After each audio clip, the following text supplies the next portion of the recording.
Hi, it's Tony Robbins here for another podcast, everyone. I'm really excited about this session because the man I'm going to introduce you to is a gentleman I've known for, I think about 15, 16 years. In fact, my son went to his church starting about 18 years ago, called the Rock Church here in San Diego, which is where we are, just attended the service. But the real reason I wanted to meet is because he's also the author of The Third Option, Hope for a Racially Divided Nation. This man has lived what we're going to talk about today, and I don't think any of us need any coaching to understand where we are today as a society, where we seem to be magnifying our differences instead of connecting on the areas that really matter together. And, there's so much pain out there. There always has been. But I haven't seen many people talking about solutions. You watch the media and it's just more and more pain. I think it's part of that is the media today is not designed to inform us, it's designed to startle us, to get our attention. It's unfortunately a part of how economics occur for that type of business. And so I'm hoping that maybe there's a voice of reason here with a beautiful heart could really touch your heart today. And not that you are necessarily someone who's experiencing racism or have ever maybe said or done something that you didn't mean to that offended someone. But I think today we can maybe look at it with less judgment and really a deeper understanding of what's really behind it, because the issue is huge. If you're African American in this country, you're 3 times more likely to have your car searched when you're pulled over.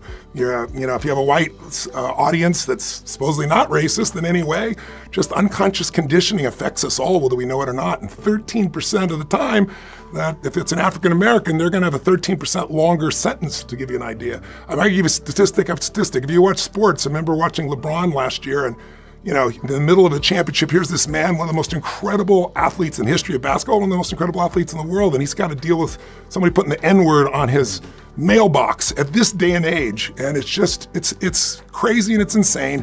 And so maybe today we can bring a little voice of reason, and maybe we can have a conversation about things that most people don't want to talk about. So, Miles McPherson, brother. Hey, brother. So good to see you. Thanks for that intro. That was awesome. No, you're awesome. I was absorbing your book, and I have so many questions. You saw my scribble. I had pages and pages, and so I was going to your service flying in here. I couldn't send the audio to make it done, so I've kind of had to dictate them all. But I'd like to start. You've got a unique background. People that don't know your history, you started out, really wanted to be a great athlete and became one. Didn't make it with the Rams, or you had the kind of determination to give up, so you made it here to the San Diego Chargers and for 4 years. I'd like to start, before we talk about racism, tell me a little bit about your history and to our audience about how you came to connect with the Lord, how you came to be running this amazing church, which, by the way, how many people attend church each week? There's probably 20 or 30,000 over a month's period of time. That's incredible. Yeah, that's incredible. Yeah. And it's diverse. It's diverse. It's like United Nations here. Yeah, it really is. If we go back to my family, I have 2 black grandfathers, a white grandmother, and half Chinese. They're all passed, but half Chinese and black grandmother, all from Jamaica, West Indies. Wow. And I grew up in a black neighborhood, went to school in a white neighborhood. And because I'm mixed and have this nice brown cocoa color, you know what I'm saying? Yeah. I got harassed in the white neighborhood because I wasn't black. I wasn't white. And I got harassed in the black neighborhood because I wasn't black enough. I know they call you whitey there. Yeah, exactly. So I was kind of between both worlds. My white grandmother, when she was a kid, she was sent to Jamaica, Queens, from Jamaica, West Indies, so she wouldn't marry a black Jamaican. she meets a black Jamaican in Jamaica, and they end up dating and get married. And my grandfather would go to her house. They wouldn't let him in the front door. He had to go to the back. Oh. So when she married him, they cut her off. And even though we lived in Long Island, they lived right in Queens, 15 minutes away. We never knew they existed. Never met them, and it was never even spoken. What stage of life did you know? When I was an adult. Wow. It was never spoken when I was a kid. Wow. But being in a mixed family, we all got along. Grandma was the only white person in our family. Everybody else was brown, but she was just grandma to us. Of course, we knew she was white, but it's like, that's grandma. So I don't understand the problem. Yeah. And then playing sports, all sports teams were diverse. I mean, that's probably the one place people learn to get along, because you have a common enemy and a common goal. Yeah. And so I had kids on my teams that were white and black. We all got along, but when I went to school, at first to 8th grade in the white school, I got harassed and I came back. And in both those neighborhoods, where I grew up was black and where I went to school was white, they would talk about each other because they didn't know each other. Yeah. They would say, those people. And I said, no, you don't understand. Yeah. That's not how they are. Yeah. And so I was always kind of in the middle, dealing with both sides and trying to reconcile the differences. And it was in the 60s, so there was also racial injustice in the 60s and 70s. Yes. But then growing up, I got saved and started, I played football at the University of New Haven, got drafted to the Los Angeles Rams at the time in 1982. Got cut, came and played for the San Diego Chargers, which is now the LA Chargers, for 4 years. And my first 2 years I was doing cocaine and, you know, living wild, and these guys shared the gospel with me on the plane, told me Jesus loved me, and I gave my life to Jesus and stopped doing cocaine in one day. Wow. And I said, okay, God, what do you want me to do? How many years ago was that? That was 1984. Congratulations. 34 years. That's and I stopped awesome, cocaine man. in one day, and I haven't done it again. And I started a Bible study in my house with kids in my neighborhood, had 9 nationalities. At the time, I didn't grow up. I went to Catholic school, but once I got out of Catholic school in 8th grade, I stopped going to church. So I wasn't a church guy. Yeah. And I had 9 nationalities in my house, so I didn't understand what normal church was made of. Right. Normal church, 97% of churches are segregated, all white, all black, all Hispanic. We had 9 nationalities in my house. I became a youth pastor, and then in 2000 started The Rock, and it's been diverse since day one. Wow. It's been a beautiful path, and what I love seeing out there is the diversity. It's a reflection of San Diego, right? Exactly. What are the percentages? Exactly. It's almost identical, I was reading. It's almost identical. It fluctuates. The day we did the survey, we had 48% white and 52% everybody else. So, I mean, it just breaks down, you know, from Asian to black to other and Hispanic. But when you look at it, it's just like, and there's so much interracial relationships that you have mixtures of everything. So it's just a beautiful mosaic of the kingdom of God. A long way from when your grandmother was alive, when that stuff was almost illegal, and your grandfather couldn't along the line. Right? They got married twice. It was illegal. Wow. It was illegal in certain states, so they had to get married in one state and get married in another state. Wow. Yeah. Well, you know, let's get into the core of it. You wrote this book. Why? Why did you write this book today? Because I look at the world today, and the reason I want to sit down with you is because I love and respect you. I thought you brought a perspective because you've lived this. You know, you've had both sides of the table, so to speak. And I don't think on sides of the table. That's how people like to frame it. Right. But you look around today, and racism is still there, but it's also used kind of as a weapon in some cases. And what I loved was you had a different way of looking at things. I always tell people, you take something like even, you know, guns. You know, we forget that everybody wants the same thing. They want to have a different answer for it, but some people think you should have guns to protect your children and their family, and some people think you should not have guns to protect them. Right. But now we're in a world where the other side is evil and we don't talk to each other. Even in Congress, it used to be guys would fight like hell during the day and they'd go have a beer together at night and they'd have a conversation and they'd get to some place. But it seems now if you even talk to someone who has a different point of view, they're evil and you're tainted by that as well. And yet we all want the same things. We want our children safe. We want our places of worship safe. We want to go to our restaurants to be safe. So guns are just one example. Right. So tell me, what do you see? How do we get here? What's brought us to this point, and what do you see as the solution? Right. In every race conversation, it's about us versus them. Those are your 2 options. And whether it's your culture teaches you that, television teaches you that, you got to pick a side. You feel like you have to pick a side, and people feel trapped because they feel like, well, if I go on this side, I have to be against those people. Whoever those people are, we'll get to it later. The third option, which is the book, is that we honor what we have in common. People have more in common than they have in differences. I mean, both you and I want to have family, we want to be in love, we want to pursue our dreams and our goals, we want to be successful in life, understand what our gifts are. We have the same DNA practically. You talk about that in the book too. 99.5% is identical, right? You and I, 99.5% identical, even though you're a lot bigger than me. We're 99.5% identical. And even though I'm black and you're white, we're still 99.5% identical. And more importantly, we're made in the image of God, the same God, and that's 100% identical. So we have more in common than we have difference, but the cloud of racism pushes us away from each other, and it creates fear and anger and bitterness towards people, and then we can't see our what we have in common. We focus on our differences. If we can honor, which means put a priceless value on what we have in common and focus on what we have in common. When we were on a football team, people came from all over the country. They had nothing culturally in common. Some people. But once we put the uniform on, same with my life. We're on the same team. We got one goal, one enemy. The enemy is not the skin; it's the jersey color, and they are your enemy. And we have one goal. It wasn't like, hey, if he's black, I'm not going to throw the football to him. It wasn't about that. And if we can, as a culture, focus on the things we all want, and the things that we all are, how we all are similar. That's the third option. And so I wrote the book to give people tools, to equip people, to help them understand how is it that I maybe don't honor you? How is it that I'm looking at our differences and not what we have in common? And how can I begin to express honor towards you? Define racism for us, because you look in the dictionary and racism talks about, prejudging someone, prejudice. Right. That's what prejudging is, right? But usually it's tied to trying to create superiority in types of someone. Right. And I like to, you talked about that in your book. I'm paraphrasing it, but it really touched me. You said it's really, we begin when we no longer honor ourselves, we no longer love ourselves, and we no longer love others, when we forget what the plan is of what life's really about. That's when we start to destroy ourselves. It's like racist to ourselves. How do you define racism, and is it possible for someone to offend someone without meaning to and not be a racist? Because in today's world, that doesn't seem to be so. And if someone did do that, can they be healed? Because today it's like somebody said something, they lose their job. It doesn't just racism, it's sexism, it's misogynist, it's all the isms, right?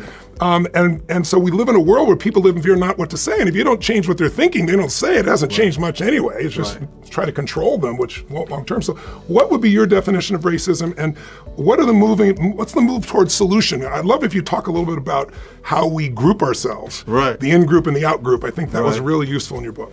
Yeah, first I would say, and when people ever come to this subject, a lot of times they push back because they feel like if I admit to being racially offensive, I am also admitting to being a racist. And so up front, we need to establish that you can be a racially offensive and not be a racist. I'm gonna say that another time because it's very important.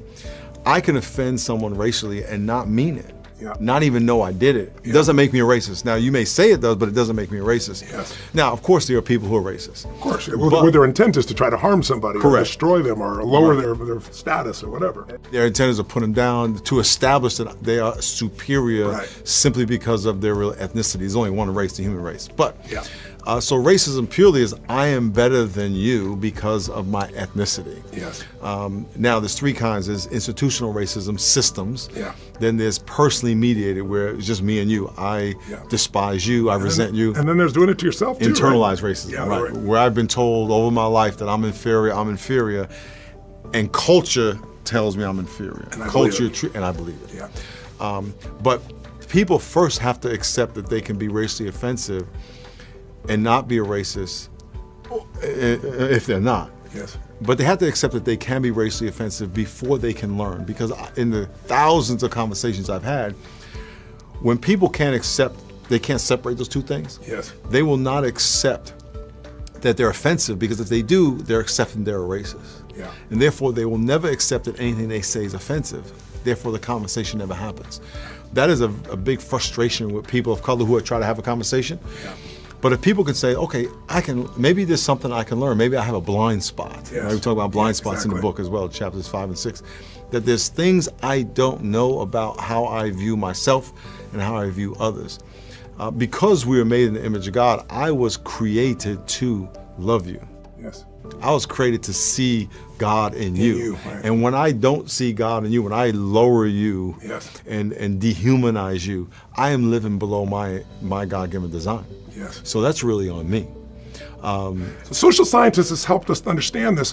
What is it about the human mind? I don't think it's the human spirit, but the mind that makes us want to be with people we think are like us, and how does that affect the way we look at things that might be creating a blind spot that we don't notice? Exactly. Sociologists call it grouping. So we're all in groups. Men are a group, pastors are a group, assistant pastors are a group. Athletes are a group. Good athletes, bad athletes. Football players are a group. And even your position. So, and when you identify a group, these are people who you have a lot in common with, and you acknowledge what you have in common. So you feel more comfortable with them. You're more patient with them. You're more gracious. You have more positive assumptions about people in your group. But the opposite is true about the people not in your group. You have less positive assumptions. You're less patient. You're less gracious. And if the group happens to be ethnicity, and you are less gracious towards people who are not your ethnic group, that comes off as racism. However, if we could all step back and acknowledge the groups that we're in that have nothing to do with race, and how we give favoritism to the groups we're in, and just apply that to race, apply it to gender. Give us an example. Give me an example of that. I walk into a room and there's a bunch of pastors in the room, and we're a mega church, right? So we're a big church. So there's a group of pastors that are big churches, and there's a group of pastors who have small churches. Well, the group of pastors that have big churches have more in common with me. So I may walk over to them, and the group of pastors of the small churches may feel snubbed. Okay. Those guys and think that's not the intent. It's not the It's intent. just you relate to them because you're solving some of the same problems, trying to serve such a large audience of people in a short period of time. Exactly. You may talk to a pastor, he has no one on staff. Yeah. So he doesn't have an HR director because he has no one to HR. Yeah, right? yeah, I get it. But you go to a senior pastor, or a lot of times I'll talk to people in business, and when I tell them we have 200 staff, they all of a sudden go, "Oh, I understand the burdens you have if you have 200 staff, right? Because they have 200 staff." And so now... But the way it'd be perceived by some people, it's kind of like, if I rub your arm like this, no problem. But if you've got a bunch of sores there, I could touch you with a cat hair and you're going to react. Exactly. And it's not just you, it's a set of life experiences. Exactly. So you have no bad intent. Correct. But in this case, it's not called racist. It'd just be called, you're an arrogant son of a... Exactly. You weren't being arrogant. You were just trying to relate in some way. Right. And by the way, it could have been arrogance, but maybe not. Maybe it's just, hey, that's... Sometimes it is, just like sometimes it is racism. Yeah, maybe I wanted to go learn from some of the senior pastors, right? So we do that all the time. We gravitate to people we're more comfortable with, the people we're around, but the people who aren't in that group, who may want to be in that group, they want to learn from that group. Yes. They might feel they were snubbed. Sometimes, listen, I know that sometimes I thought people were mean towards me because of race. It may not have anything to do with it. Yeah. It may have been they had a bad day. Yeah. And so, but that creates a blind spot, which is me being unaware of something I'm blind to. Yes. I don't even know what I don't know. Yeah. And one of the ways to find out your blind spots is to ask. You know, I tell guys, listen, go up to the women in your life, you mentioned women, and ask, do any of them think you're creepy? The answer is yes. The answer is absolutely yes, in case you don't know. We'll just tell you now. But I mean... you don't mean to be creepy, but you are. And here's how some guys will actually say, what does that even mean? Because they're so creepy, it's so normal to them. But if you ask, now I don't know how many women will be honest, but if you say, look, can you please tell me, is there anything I do that makes you feel uncomfortable? You will learn. And so if you add a friend who's black, Hispanic, white, or whatever, and say, is there anything I do or say that is racially offensive that I don't know? Yes. And man, that would break down so many walls with people, because those conversations are very rarely had. What's also, most people don't want to talk about the subject. They're afraid it'll blow up. They're scared, but being scared is not a reason not to have these conversations, right? Exactly. And I think the other part of that is when people get into this conversation, there's so much uncertainty for people. They don't know where to go. So how do you help people find those blind spots besides asking? There's some other ways that you use. You talked in the book about a woman who was a good friend of yours, a white woman, and she was saying to you, why don't you just get over this? Will you share what you did? Yeah, well, one of the, and I've been told that many, many times, you just get over it.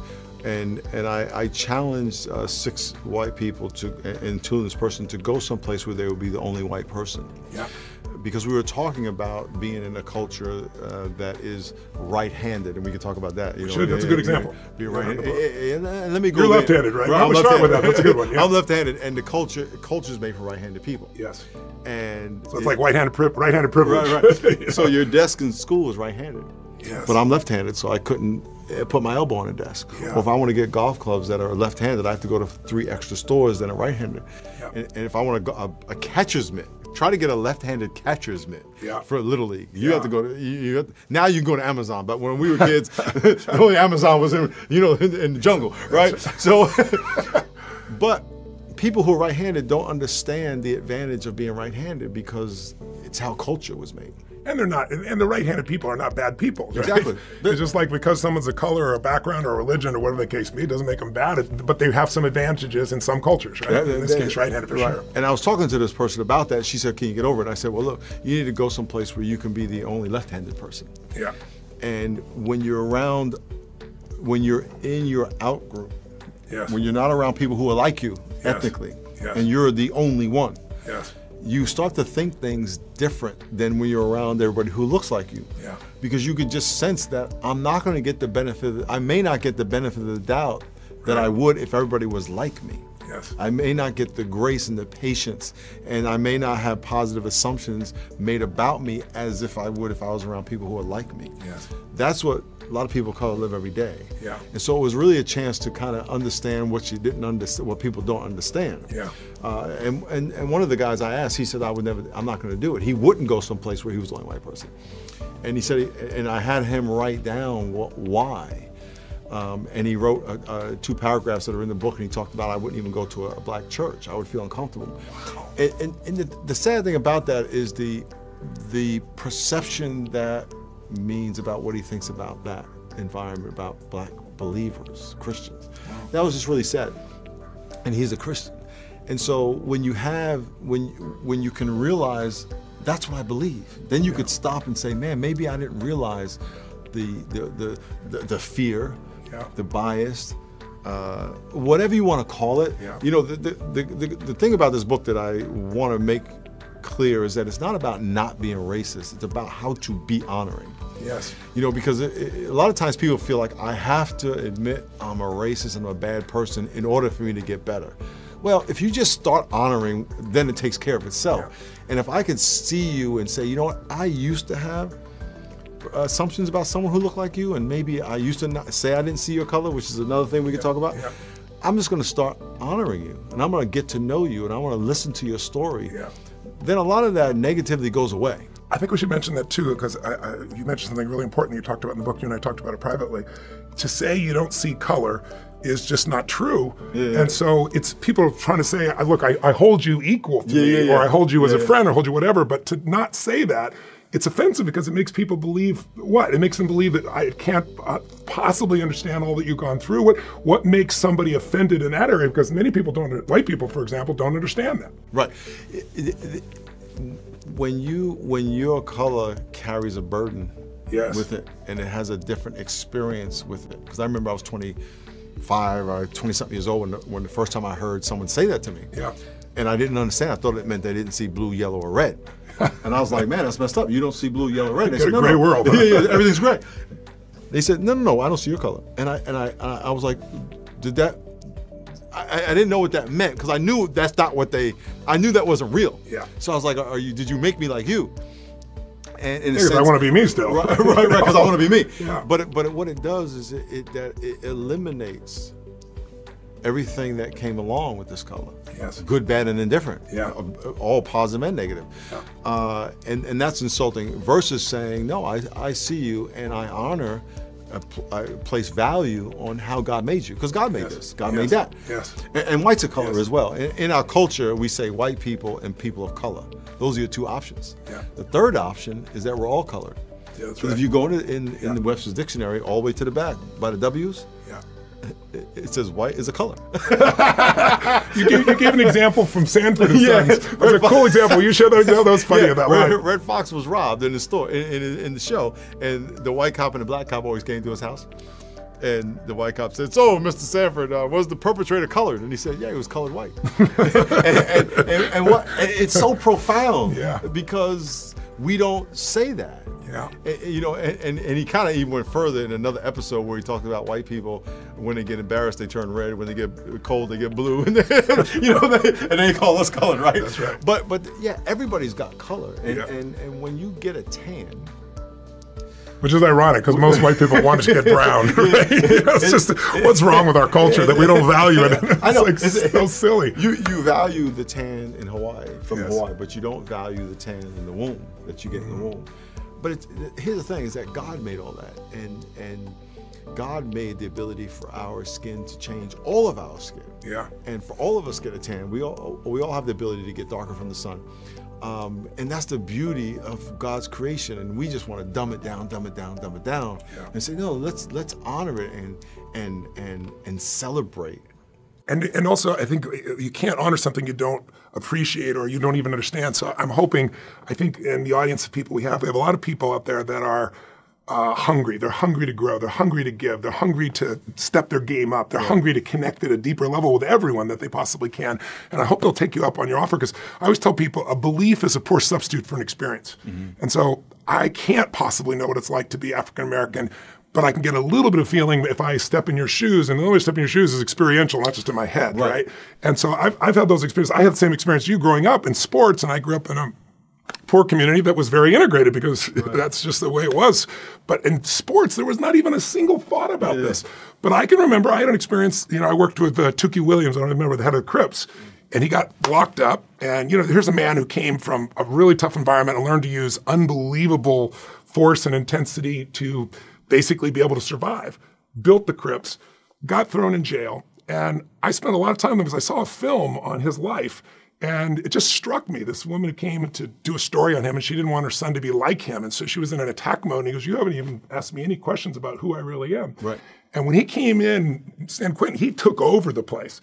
But after 3 or 4 years, he was reading and feeding his mind, and he changed and transformed. And he was the first person to get Crips and Bloods together through a videotape and say, "We got to end this war." Wow. He wrote all these articles. He actually was nominated 3 times for a Nobel Prize, and I was trying to save his life, because Schwarzenegger was the governor then. So anyway, I spent time with him, and I thought we convinced the governor, and gave him 100,000 names, 100,000 emails from principals and people saying, "We're not saying let him loose. If you think he did this, just let him live his life, because he's doing good work."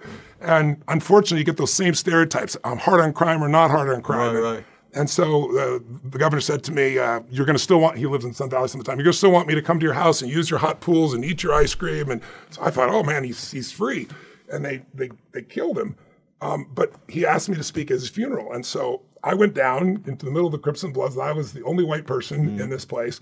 There were more police officers than you could ever dream of down the side trying to keep this thing from breaking out. I followed Louis Farrakhan as the speaker. Right. And they looked at me, and the only other white person in the room was my wife up at the top there, and she was a little concerned, I got to tell you. So I felt those feelings, but I spoke the unspokens, and I said, "Listen, you're probably wondering why this freaking white man is standing here in this environment." But it said, "But Tukey, the man who just passed away, is not the man he started as." And he wanted me to share with you that color isn't what matters. It's the soul, right? It's what we're here to give, what we're here to do. But I can remember in the midst of that, walking out of there going, "Oh my God, am I going to get out of this thing alive?" And I never had that thought before. And it made me stop and just think about exactly what you said. Like, what's it like for an African-American person to walk in this all-white environment? And that's most of their life. You look at somebody like LeBron, one of the most incredible athletes, and yet he's still dealing with that. So how... The honoring is the secret, and it's not everyone's a Christian, and they may not all relate to that exact formula, but tell me, how do we really turn the corner in a world where so much is focused on the problem and not on the solution? What do you think is the best way to move people forward? I think one way is to relabel people. When I see you, you're not, even though I see that you're white, you're not the white man. Not all white people are the same. Right, exactly. I have to relabel you as my brother, my sister, or my neighbor. The greatest commandment, which I think everybody would understand, is the golden rule. It's the same thing, is to love your neighbor as yourself, or treat people how you want to be treated. So to love your neighbors as yourself. If I relabel you as something less than neighbor and dehumanize you, I don't need to love you. So when we look on the news and we see the athlete, the spoiled, if you label the athlete protesting the spoiled black athlete, or the immigrant, or the white supremacist, and you label them something that dehumanizes them, you give yourself permission to hate them. You give yourself permission to marginalize them. I remember when I was watching the Cowboys and Indians when I was a little kid, and I always wanted to learn about the Indians because they didn't have saddles. They were brown like me. The little girls had long black hair like my mom. Right? So, but they were savages. They weren't people. And so when you relabel people, you give yourself permission to allow them to be mistreated less than you would accept for yourself. And so if we went around and just looked on television, listen, you may, the people coming across the border, there's a lot of politics there and there's a lot of complications of immigration. I get all that. However, we have to start with that they're humans. We can't start with that they're less than, because that's what they are. They were made in the image of God as the same as I was. And that's what happens in every war. The Japs, all the terms that are given to someone to separate them, to make them less than, so that someone can justify killing somebody for the most part. And we justify mistreating them. So if we can start with humanizing people and giving them, next, if we can have a race consultation when we speak to them. In other words, when I'm talking to you, I know I'm talking to a white man. Yeah. You're white. I see that. God gave me eyes and a brain to process information and visual. That's not bad. If I turn that into a bad thing, that's on me. Yeah. But I need to allow you to disclose to me who you are. Yeah. It's like the guy in the crypts, right? You saw him and you allowed him to disclose to you his genius, right? And hear his story, and you were able to filter his experience and his intelligence and put it in and say, okay, now I see why he did that, but he has the potential to do that. And who he is today, too, because I think what happens today is we lock people in a moment of time as a tool for control, power. No one has a corner market on racism. It's sin, Yeah. right? So we all do it. Or some other ism, at least. It's right, it's right, it's right. And so if you allow people to self-disclose, if I approach you and say, there is something ingenious in him, without even knowing who you are. Right? There's something ingenious. If I see someone at the airport, I talk to all the sky caps at the airport and all the TSA people, and and I know that every single person, there's something ingenious in them. I want to know what that is. Tell me your story, your pain. What are your dreams? Tell me about your family. And there's a gem there. Now, if people want to talk, you'll discover something amazing. If you're looking for it. If you're looking for it, you have to look for it, and you have to give them the chance. But if you're looking for what's wrong is always available. So is what's right, right? Yeah. And we all have a social narrative. A social narrative is a story that it's a story that shapes how you see the world. It's what your parents told you, your neighborhood, your friends, and your social narrative created the prescription of the glasses through which you see everything. You're one of 6-7 billion people. So you have 1/6 billionth of the truth of a perspective. My brothers and I have 2 brothers. We slept in the same room growing up. We have different social narrative. We have the same parents, same house, same street, same friends, same school at the same time. But yet we had a little different experience because we're different people. And so all of our social narratives has a perspective. And that perspective has blind spots because it's limited. And so we have to allow other people to disclose to us who they really are versus us imposing on them our assumptions and not letting them disclose. So then it becomes self-fulfilling, and I do seminars with people, even a huge group, and I'll do a little exercise with them for 2 seconds. I'll say, I want you all to look around the room, I'm going to give you a test. I want you to look around there and see everything you see is brown. Brown clothing, brown people, brown things, brown anything. Look for it. Okay, close your eyes. Now tell me everything you just saw that was red. Right? And they all giggle for a moment. Then I say, open your eyes, look for red. And they all look for red. Okay, how many found more red this time? Everybody did. How come? Because you get what you look for, right? Seek and you shall find, right? But then I said, you'll seek and you shall find even if it's not there.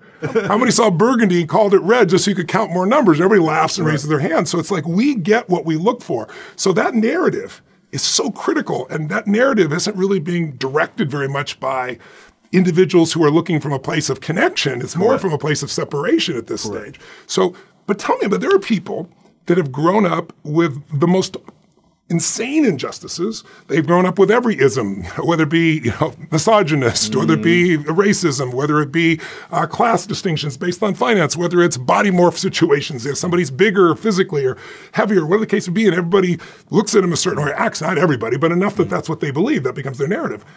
And yet then there's the Oprahs. There's the Quincy Jones. He's 85 years old. He's worked with everybody on earth, white, black, purple, everything in between. You look at Jay-Z or you look at Beyonce. They're just royalty in our country, in our world now. Or you look around and there's one stage when the greatest golfer in the world was black and the best rapper people claimed was white, at least by awards, right? Eminem. So it's like, even though the story is there are these people that seem to be able to break out of it. What do they have different? Do they develop a story that says, I don't care what the environment does, I'm going to create life on my terms and add value and change the world? What is it do you perceive that they have that allow them to break out of all the isms and all the limitations that are legitimately there, but it didn't stop them? Why? Yeah, I think every one of their stories is different. Yes. And as you know, anybody successful has put in time and work. And there are a lot of people where the stars align and things happen. And so for each one of those people, I couldn't tell you. However, I would say this. Every man is made in the image of God, and every man has that capacity for way more than we can ask or imagine. And certain people just happen to be able to tap into the greatness that God has put in them and the ability, and they match up their gifts, their calling, their talent, and their drive, and they just won't take no for an answer. That's right. You know what I'm saying? And they usually have something they're trying to serve more than themselves. Yeah. You know, even if it's an athlete, he's trying to serve something large and build something more than himself. And it feels like to me, I don't know what your experience is, if it's the same, it's like God moves to those that are trying to serve more than just themselves. Like, we're just trying to serve ourselves. We get a certain amount of insight, I think, because life supports life. We're all part of life. If you're trying to support your family, you get a different level of insight. You're trying to support a giant community like you do, you get a different level of insight. You're trying to do something for the world. Whether anybody knows it or not, you know it's right, and you get a different level of insight. So it's like, where have your insights come from most? Where have you gotten the insights that have allowed you to navigate through all these challenges to a place where you're able to serve so many? When I was leading up to the age of 24, I was living for me. Football was my God. Getting high was my God. And then when these guys shared the gospel with me, that Jesus died for my sin and rose from the dead, and not that I was going to join a religion, but that I was going to have a relationship with God. Because God made us in his image so we can have a relationship. And in the context of that relationship, with the Spirit of God living in me, that God can actually express himself through me was so much different than religion, where I got to go check the box. And the boxes I check are better than the boxes that you check. And God says, no, I'm not about checking the box, I'm about a relationship. So at the age of 24, when I gave my life to Jesus Christ, I stopped doing cocaine, and one day, April 12th, 1984, stopped smoking weed that day. My girlfriend and I got back together that day. She's your wife today. She's my wife today. How many years later now? 34 years. Good you know the number, because she's watching. She's watching right now. 34 years, September 11th. And we met 38 years ago. We met in 1980. Wow. But what happened was I said to God, I can't do this for me anymore. I have to do it for you. And so when the Spirit of God started speaking to me, and then when this book came out, even for years, whenever there was an incident in the country that was very racial, like when OJ was acquitted, and all of the white people were mad, and all the black people were happy. And I saw that. It just broke my heart, the division. I remember that weekend I spoke at the church I was at, and I cried after it was over, because it was just so heartbreaking to see how divided we were. But that's really culture, right? It's not humanity. It's what we've been. You don't grow up being you don't come into the world being a racist, right? You learn. You learn from the pain of your family. Remember, social narrative. Everybody watching here, you sat around your table, and you listened to your parents, your grandparents tell their story. You listened to your friends tell their story, and you took it as fact. Now, my family had stories that was fact. It just wasn't the whole story, but it was fact. And so that's all you know. And so, we grew up hearing the same perpetuated stories of our families and the pain perspective of our families. And when you're in our in-group, the people that are like you, you give people a different set of characteristics and qualities. And when they're outside the group, it's magnified. The pain is magnified. There might be problems within the in-group even, but people look at it differently. It's like even couples. You wrote about this, actually, if I remember correctly. In a relationship, you see people, and the ones that get divorced are the ones always that say, I gave my all, I gave them everything. They give so much value to what they gave, and they don't see the value that was given back to them, right? And that's why they end up divorced. Well, we're kind of like experiencing that at a cultural level right now, because we're forgetting the gifts that we are giving each other, or at least capable of giving each other. And that example is that the marriage was a contract, not a covenant. So if I make a covenant with you, I am committing to you, period. See, I'm loving you no matter what. I'm loving you no matter what. If I make a contract, you do this, I'll do this. Yeah, that's right. It's a deal. It's a deal. It's a deal. That's right. It's a deal. It's a deal. You negotiate, right? Yeah. And so most marriages are contracts. They're not covenants. And so we have great distinction. We don't have covenants with people. I need to make a covenant with you. I'm gonna love you, even if you curse my name. I'm gonna love you. That's what really love is, right? How do you get people to the point where they make the distinction of that? Because like a relationship that's transactional doesn't feel very good to anybody, right? On either side. When a relationship is based purely on love and it's unconditional love, it's one of the greatest experiences in life. I'm privileged to have that. I know you are as well. Right. How do you get people to a point of covenant in their mindset as opposed to contract? For me, I had to get my mindset off me. And when God got into my life and God said, I made a covenant with you, because you have nothing to offer me. I mean, it's not like I went to God and said, God, look at let's make a deal. He's like, no. You were saying today in the service, he was saying today, there's nothing God, one thing God can't do. He's not going to learn from you. He's not learning anything. So God said, my son died. He already did it. We paid the whole price. You didn't do anything. Yeah. So I just want you to receive my love. And I was like, okay, God. And so once I realized how much God loved me unconditionally, because I didn't deserve it, don't deserve it, yeah. he said, now I want you to do that. And so if I can learn how to unconditionally love other people, and by the way, the more I love people who don't love me, the more I'm like Jesus. Yeah. And so that's the in the purest sense, I have to learn unconditional love. And whoever's watching, you can't love and treat people right because they do it to you. That's a contract. Yeah. You have to decide, I am going to be the beginning and the end of the grace in this conversation, no matter what happens, because grace is undeserved. Once you have to deserve it, it's not grace anymore. Yeah, it's not really love anymore. Tell me, it's easy to talk about these things, philosophically, but one of the reasons I respect you, Miles, is you live this stuff. You walk your talk. And I know there was an experience here in San Diego where there was an immigrant man who's from Africa, if I remember correctly, I think Uganda, and he was shot by the police. And so now you're dealing with an issue where the culture says, pick a side, and you were brought in as amongst a group of people. I know that was a hard situation, but what I loved was tell people the situation and tell them about the 5 chairs and how you dealt with it, because brother, that was exquisite. So it happened on a Tuesday. It was a Monday or Tuesday because we had our pastors meeting on Wednesday. It happened on a Monday, Tuesday, and the video came out of the police officer shooting this African immigrant here in town. Which, by the way, you'd think the video would clear it up, but whatever people believe, if they see it in the video still, don't they, on all sides? Everyone saw it the way they wanted to see it. And so I went to the police station that night, and when the video came out, and we talked to the chief about going outside to talk to the protesters. So I went outside to talk to he went outside, and we went with him. I was standing next to him, and while he's reading his statement, there were about 100 protesters, and it was at night, so you really couldn't see a lot of people because there were a lot of lights, and someone cursed me. No, they said first the church. The church. They blankety blank the church. Rock Church. And I was like, my head just jerked up. Like, wow, we didn't. How did we get in this? Yeah. And then they said blankety blank Pastor Miles. Yeah. And it really bothered me. And then, so that was on Tuesday. I went to staff meeting the next day, and in our staff we have Black, white, Hispanic, Asian, Middle Eastern, all these different ethnicities in our pastoral staff. Yes. There's 30 pastors in the room.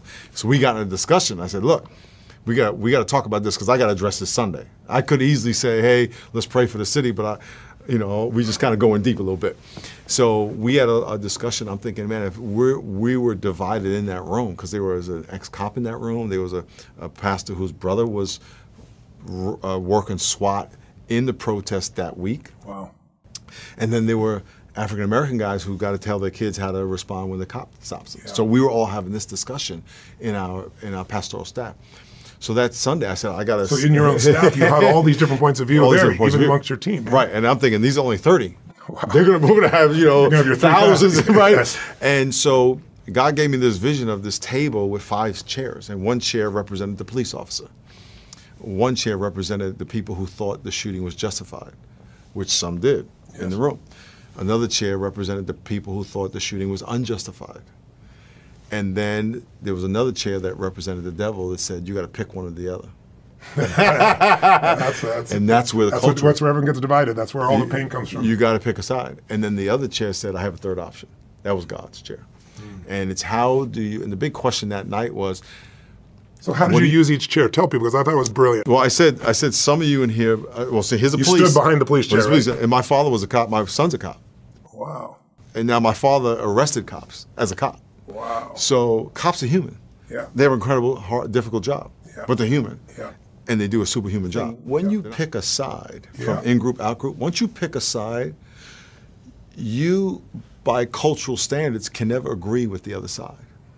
So if you're a Republican, you can't agree with a Democrat. If you're a Democrat, you can't agree with a Republican, even if they have a great idea. It used to be, but not anymore. Right. We're so polarized. We're so polarized. So if you are someone who sides with the police, you find yourself in a position where you always have to side with police and never look and never be able to accept that maybe sometimes they're wrong.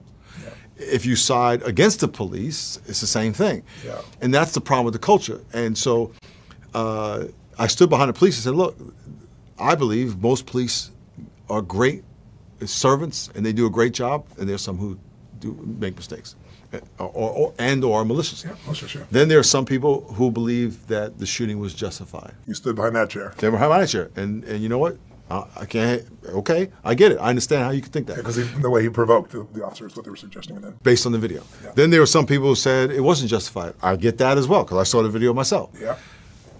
The problem is, what is your heart towards the people who disagree with you?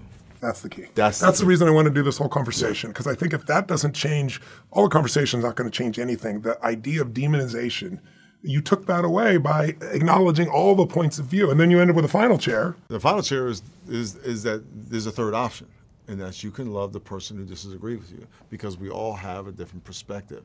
Here's the cool thing about it. We did prayer at the altar at the end, that's part of the story. And I'm shaking people's hands, and this guy grabs my hand, he pulls me towards him, and he says, I was the guy who yelled at you. Oh! So I asked him to come in the back after and videotape. And after you're done beating him, what happened? Well, he has a mother with him, so I couldn't beat him. But him and his mom, I was so relieved because I was being the pastor that you are. Yeah, it bothered me. It bothered me that he said that, and he came in the back and apologized in front of his mom. And his mom was like, "What did you say?" And he said, "I didn't think Pastor Miles cared." And his mom said, "What are you talking about? He's been talking about the shootings." There were a lot of shootings in a row at that time. In Dallas and here in Louisiana, and his mom was saying he's been putting the people's names on the pictures on the screen.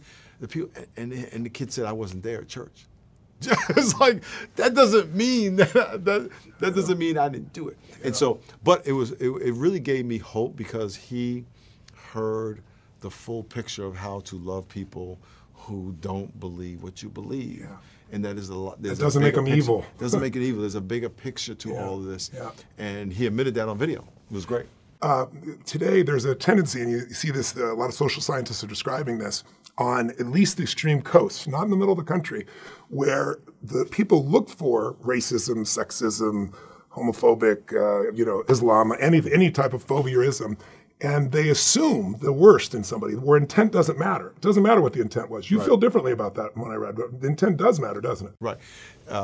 They assume they're imposing their social narrative on them.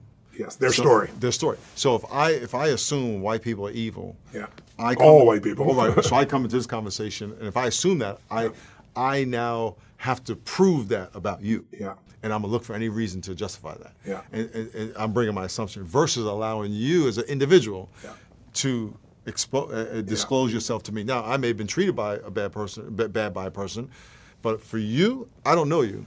Yeah. So I don't want to impose that on you. And somebody could treat you poorly, and it may not be based on sex or gender. And it may just be either a jerk in the moment, or they have some personality conflict with you. But we tend to jump to that situation. How do we balance that out? Because it is reinforced now. Right. You know, it's a cool thing that I have so many white supremacists, former white supremacists that are my close friends. Oh, that's awesome. And when you whose DNA is probably 20% African American. Exactly. You know, but I've had some guys like that. You know, they look and find out this. They don't. How do they deal with that when they find out they've got African American in them in a significant portion? Chapter 1 of this book. You mentioned a guy 14% or something. 14%. He was a white supremacist Klansman, I think it was, 14% black. Yeah. Oops. How did he deal with that? He denied the science. Oh, of course. Right. Of course. But when I look at the people who are like that and realize people change and realize there's something more to, there's something in there deeper than your hate. Yeah. And I'm challenged to get to that. Yeah. And I'm challenged to discover that. If we can give people the benefit of the doubt and say, no, there's something, they were made to love like I was made to love, like God was made to love. Let me go after that. So often when you find their histories in it, because I deal with this like you do in the work I do, I always know that you can't influence somebody if you're judging them. I mean, maybe you can, but not consistently and not at a higher level. And so very often these judgments are made and then it becomes self-fulfilling. It's like, if you're talking with somebody and you believe they're your friend and they treat you really bad one day, you don't think they're a racist, they're sexist, anything else. You think if you can't resolve it, they're having a bad day because you know they're a good person. That's your identity for them. But if you think they're manipulating whatever, then the first question, if they start treating you good, you're like, what do they want? Yeah, exactly. So we aren't actually controlled by the real experience of life. We're controlled by the beliefs we have about ourselves and other people. And that's really what this is all about. And that's when I go back to labeling. If I label you a criminal, I can no longer relate to you as a human. Yeah. I can only see you as a criminal. Yeah. And you go back to parenting. If you call your kid stupid, yeah. you just dehumanize your son, your daughter, and now you can't relate to them as your child, as your son, your beloved son and daughter. And that same thing's happening, though. Now people are putting those names on them, the Right. isms on people, and making it a permanent situation. One of the beautiful parts about this third option is by honoring people, by seeing the highest part of them, sometimes seeing more than they even see in themselves, you give people the room for that growth. And it's not just growth in terms of business or life or whatever. It's moral growth. It's spiritual growth. It's the growth of love in their heart that can change the world. And it's hard to do that when those labels get tighter and tighter and tighter. So what do you really hope comes out of the book? Why did you write it? What's the real goal? What do you want people to take away? My hope that people would be set free to love people who are different. And in doing that, people are going to realize, I didn't realize I had this bias. I didn't realize I had this prejudice. I didn't realize I was cutting people off. I didn't realize I was making these assumptions about people without demonizing people, setting people free to actually be what God created them to be and actually enjoy the relationships that they are being cheated out of. Yeah. I mean, black people are fabulous. Latinos are fabulous. White people are fabulous. Asian people are fabulous. I mean, I can go around 190-something countries, right? Everybody's fabulous. They really are. Because God didn't make mistakes. He didn't say, I'll make these good and these bad. People are fabulous, and then but when we put them in these little labels, we stamp mediocrity on them. And we stamp inferior on them, and now we ruin the relationship. And we imprison ourselves because we really can't grow as well. Right. Give me, you talk about 4 steps that people can take. You mentioned one of them already, and I really touched because brother is part of my lexicon with human beings, is why I have a connection. I love people, or sister. What are the 4 things that you talk about as practical steps that if I'm back here at home and going, okay, guys, Christian or not Christian, because there's many different religions walking and people that aren't religious, but I care about human beings and I want to be part of this. I want to be part of the solution. How do we be part of the solution? Because we covered a lot of area, but let's maybe 4 very simple things. Number 1, relabel everybody as your neighbor. Or your brother or your sister. Or your brother, sister, same thing. That person is equal to me. But you have to. But if you say that's my brother, that's my sister, and remember that means that they're equal to you. And not just saying that verbally, but actually taking that in your heart so that it guides the way you think about them and yourself. And then you can filter your assumptions through that label. And brothers and sisters fight at times. Brothers have different points of view. They get pissed off. But at the end of the day, Exactly. At the end of the day, I would say have a race consultation. Let people self-disclose to you. I want to learn the greatness in you. There's something amazing about you. Look for it. Look for it. You have to look for it. See people's color.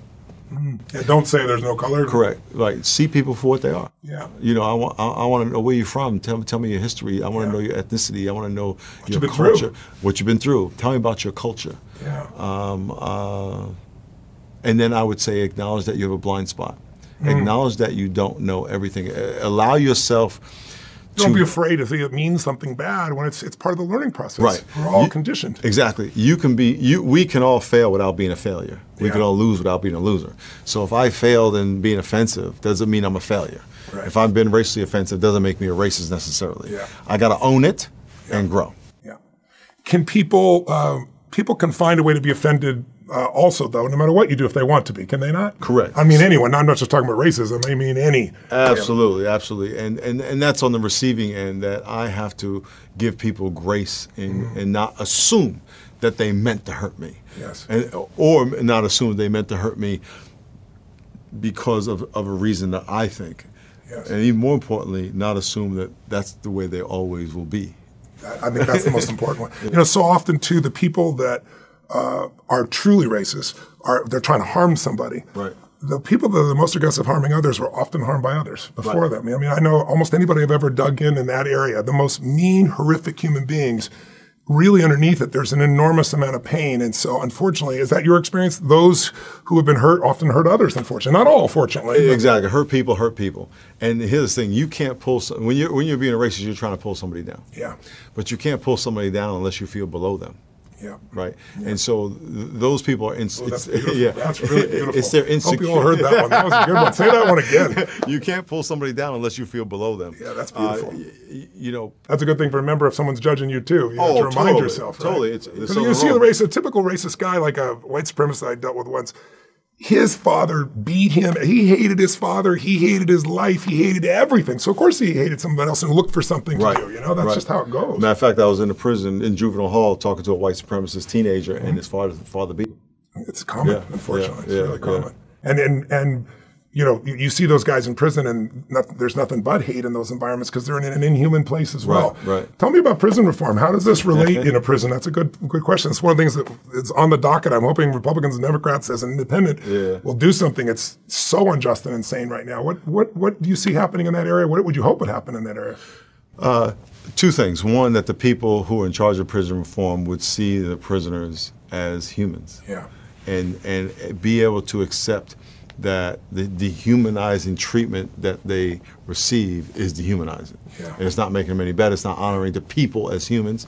Yeah. And see them as people that can grow into something positive. Yeah. On the inside of the prison, if guys get the book, that they would also see themselves as how God sees them and not how they've been told all their life. Because when you're told all your life you're never going to be anything, you're not but a thug, you're not but this, you believe it. Yeah. So one final piece that I was touched by, I think I saw it in an interview. I don't think I read it in the book.